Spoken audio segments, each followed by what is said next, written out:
Sau 40, đừng chờ khám bệnh, hãy học cách tự khám mình mỗi sáng. Sau 40 tuổi, đừng chờ tới bệnh viện mới lo cho sức khỏe. Mỗi sáng thức dậy, cơ thể đã tự gửi cho bạn những tín hiệu cảnh báo, chỉ là bạn không để ý thôi. Bạn có biết, chỉ cần 1 phút mỗi sáng, bạn có thể khám chính mình. Đầu tiên, nhìn vào gương da sạm, mắt thâm, môi khô là dấu hiệu gan và thận đang mệt.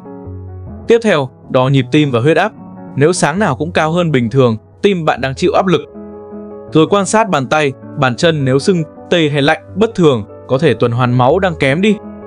Và cuối cùng, chú ý hơi thở mùi hôi, thở nặng, ngực, tức là tín hiệu hệ tiêu hóa hoặc gan đang gặp vấn đề.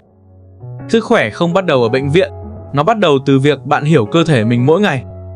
1 phút buổi sáng có thể giúp bạn phòng được cả chục năm bệnh tật sau này. Tôi là bác sĩ Mai Viễn Phương và tôi muốn nhắc bạn hãy khám chính mình trước khi bệnh kịp xuất hiện. Đừng quên nhấn đăng ký kênh để nhận thêm các video ngắn về sức khỏe sau tuổi 40 mỗi ngày nhé.